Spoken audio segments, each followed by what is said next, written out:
Everybody, Quentin Quarantino here, bringing you today's story from a moving vehicle for the very first time.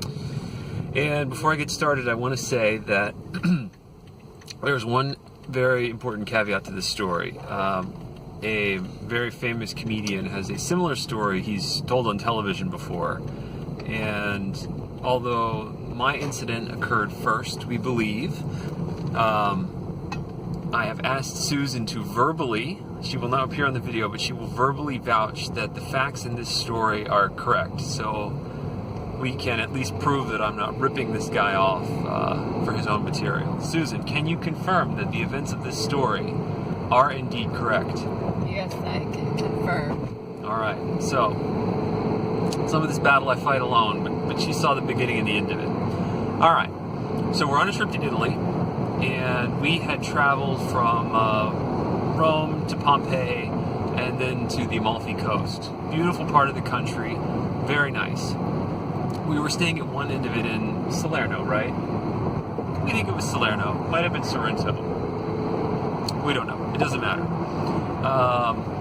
So we had picked this one night to have a very fancy, nice dinner at one of the better restaurants, splurge a little bit.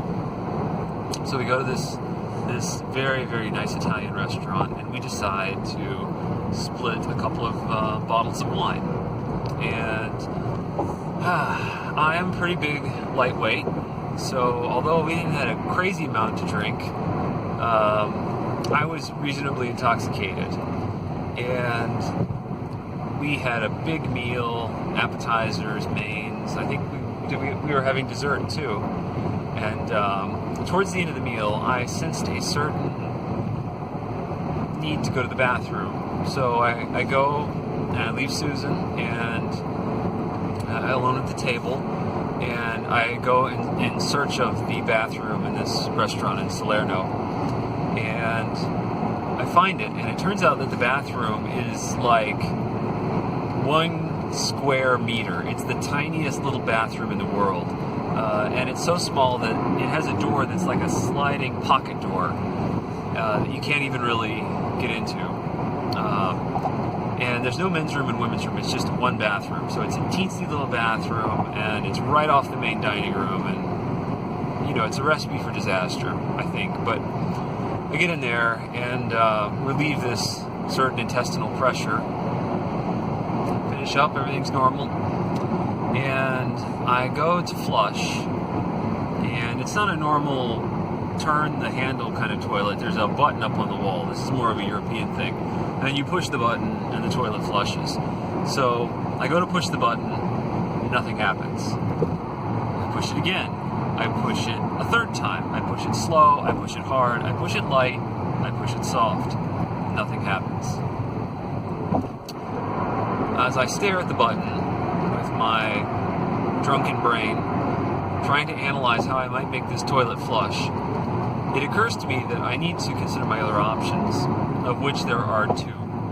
One is to do what a sensible person would do and just fade into the night, and let God sort out the situation. The second option is to do the right thing and find someone to help me fix this toilet that I have besmirched. And normally I'm a fade into the night guy, but this time I decided I would do the right thing.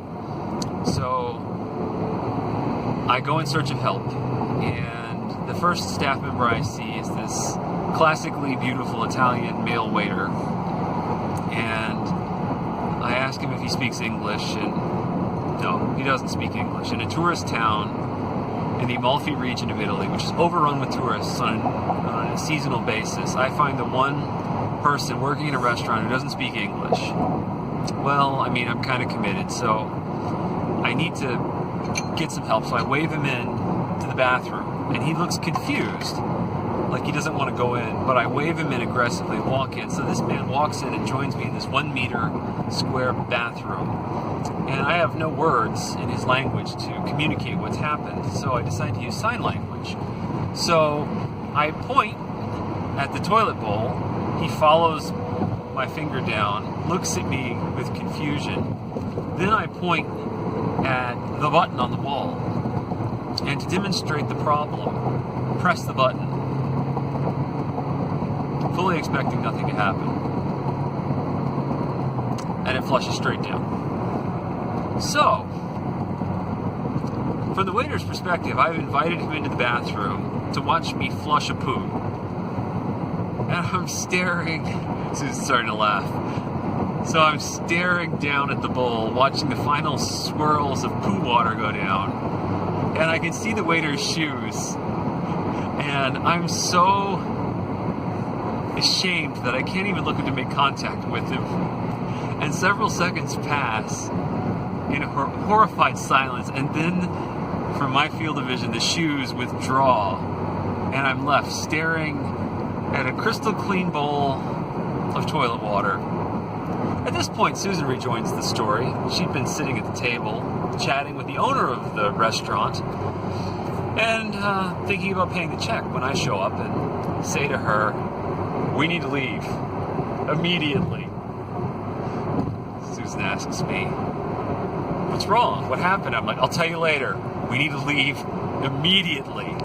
So we pay the bill, leaving a handsome tip for the psychologically damaged wait staff.